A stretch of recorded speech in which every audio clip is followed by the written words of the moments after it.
Welcome to Massive Beers. My name is Matt. We do the beer stuff here, and I won't lie to you.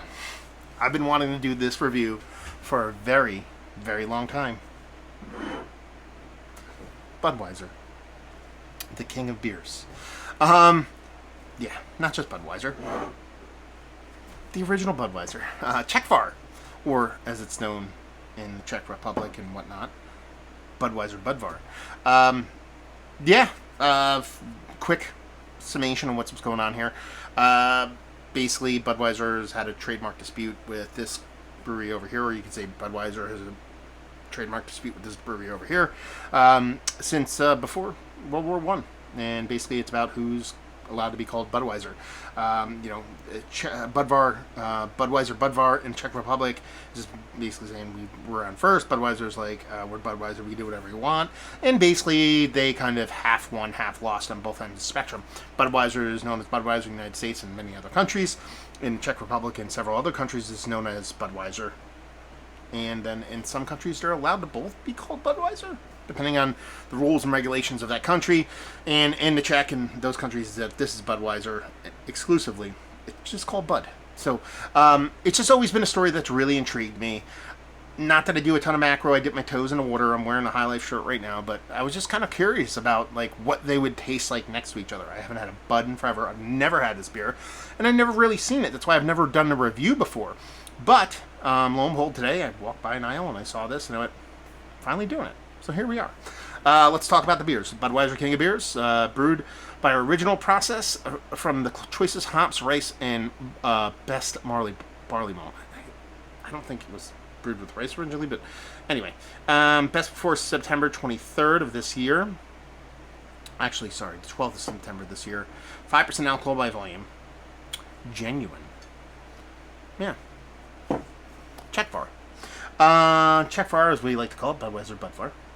Original Czech lager owned by the Czech Republic, 5% alcohol by volume, same ABV, brewed with whole cone Zaz hops. I think we're off to a little bit better start here. Bavarian malt and natural soft water in our brewery in the Czech Republic. This is May 10, 24. I assume that means it's Best Buy. So it might be a little bit fresher actually. Yeah, done and done. Label-wise, I'm not going to poop on Budweiser, to be perfectly honest with you. I think it's actually a classic American label. I think it actually, you look something way off in the distance, you can tell Budweiser from a mile away.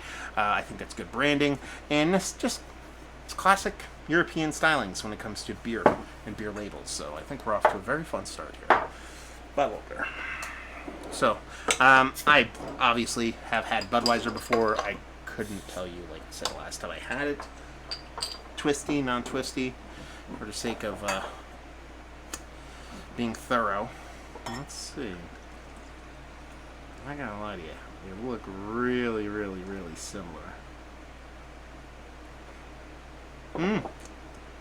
The Czechvar is a bit darker. Now, it does come in a green bottle. There could be a little bit of light strucky oxidation-y thing going on here. Got a little bit of a dirty glass mafia going on there. Definitely darker over here. Hopefully that comes off on camera. I can see it from here. It actually is. Not markedly darker, but decently darker. But same kind of carbonation. I mean, they both look like kind of like a lager / lager pilsner / maybe tilting over to alt beery kind of Maibach-y level of darkness over here. But yeah, look the parts of lagers. Let's get a nose on the old Bud.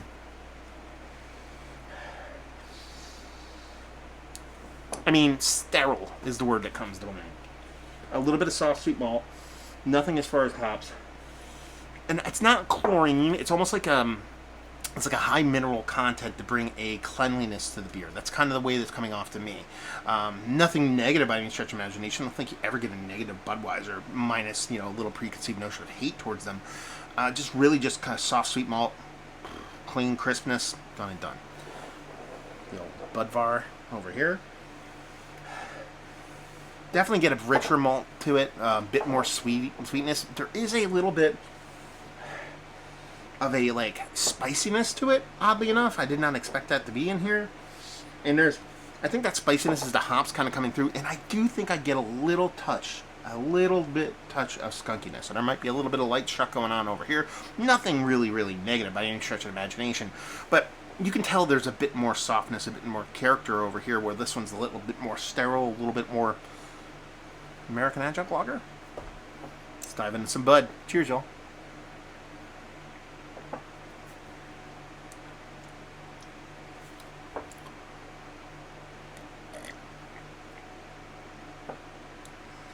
Yeah, I mean, there's really nothing here to get like angry about. But that word sterile keeps coming to mind for me. I actually want to say there's almost like a slight banana phenolic here. I think I'm just making that up.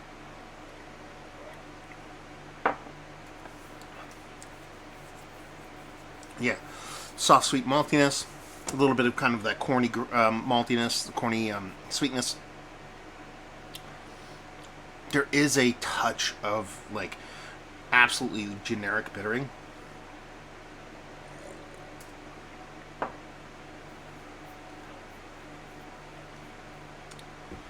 It stops short of being ultra crispy, but it's a clean, again, sterile, like I think it just comes off as neutralized and very kind of just safe, for lack of a better term. There's nothing negative to this beer.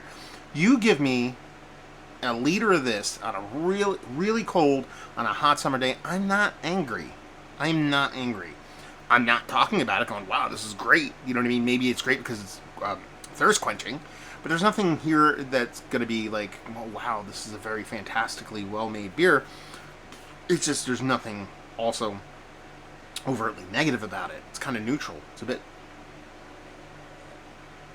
I was going to say Switzerland, but let's keep the countries to where they are right now. So yeah, it is what it is. Budvar.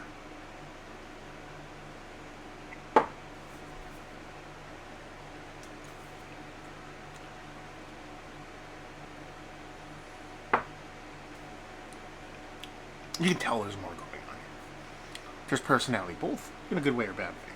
Here. The graininess comes off a little bit beefier. Not huge by any stretch of imagination, but there's a bit more to it than just a generic sweetness to it.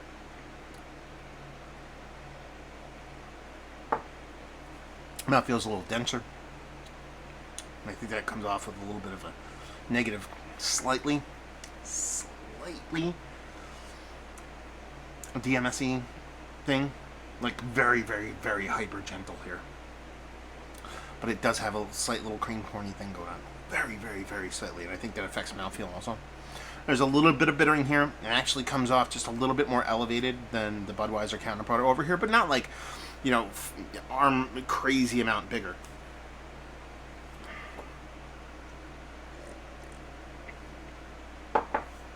There's just more to this beer. Is it like leaps and bounds more? No. No. Is it a tastier beer? Yes.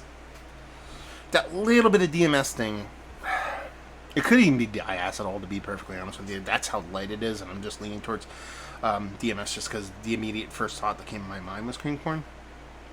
But it could be the slightest bit, because there's a flabbiness in the mouthfeel, and I don't get that a ton with DMS, but I also get that, usually get that with diacetyl, so I'm kind of vacillating between the two. It's like, I want this straight from the tank at the brewery, and I think I'm having a much better experience. This is totally wild assumption on my part. I think if I have this anywhere in the world, or straight from the Bright or whatever tanks they use at Budweiser, I'm getting exactly what's in this glass. Exactly. There's nothing different, because it is a little bit sterile. So it's kind of like one of those things where, like on a hot summer day, cold glass, I think I might actually lean this way a little bit, you know, just as a thirst quenching kind of thing going on. As more of a beer lover and something with a little bit more flavor, I'm leaning over here, but then again, it has a subtle flaw to it that could just be inherent to this bottle. It could be inherent to the whole line of beer. It could just be that it traveled on a tanker and it's in green glass. I don't know. So it's kind of like one of those things where it's a bit of a toss-up. I'm going to lean this way, honestly. You know, obviously I'm not going to side with Budweiser here. But I'm not going to say it's like markedly different or markedly better experience. Different experience by a decent stretch. You know what I mean? But not huge difference. You got to do it. causing wars right now doing this. The old forbidden copyright infringement cuvee.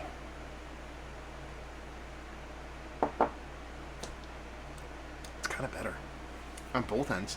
Use that subtle little off flavor over here. Add a little bit more character. Get a little bit more color. It's not gonna lie to you. Kind of dig this.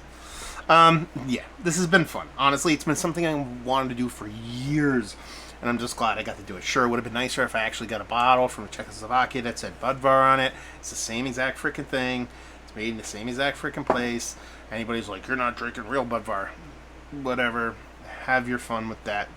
Anyway, it's always been just something that's just kind of scratching that itch in my brain for a very long time, and I'm really glad I got to do it because, you know, again, to sit here and kind of talk into this camera about ultra macro beer. You were talking about Budweiser here. This is the macro of macros of macros. It's not something I typically do. It's a fun aside to put it up against somebody that has fought this company, this juggernaut, tooth and nail, and for all intents and purposes has won more than you'd expect them to. It's a fun little side-by-side to do. So, I'm glad I finally got to do it. Let's talk about it. Are these two of the better lagers that I've had as of late? No. They're not horrible. Again, nothing wrong with it. This is fine. This is neutral. It is what it is. I'm not going to sit here and say, pick this up. Get yourself some High Life. Get yourself some Moosehead. I think you're having a better experience there. Value availability. Oddly enough, these were almost exactly the same price point. I paid, I want to say, $9.50 for this, which is freaking insane. How am I paying for $6? When I bought this, I thought I was going to be like, how is that even possible? I must have bought, no, I bought it at a chain place, man. Like, I can pick High Life up for sub $6. Anyway, maybe that's an anomaly. It was $8 and change. And then I had to pay tax because I'm in New Jersey, so we're into $9. This was $9.50, so I was probably pushing $10. They were almost the same price point, which is, to me, just absolutely insane. What did you pay? And if you like what we like this, if you like fun side-by-sides, that's what. Or if you just like beer-flavored beer, American beer, you'll like these. Have you been to Budweiser? Have you been to the brewery? Have you had this beer? Have you been actually to Budweiser? Have you had that actual beer over there? Let's put it this way. It's probably the most important question.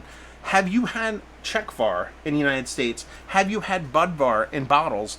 And throw another one at you. Have you been to the brewery? How do those differ to you? If there is some kind of variance between them, maybe perception, sometimes experience. You know, if you're from the United States and you travel to Czechoslovakia and you got to drink this beer, the experience itself might be better because you're on a trip.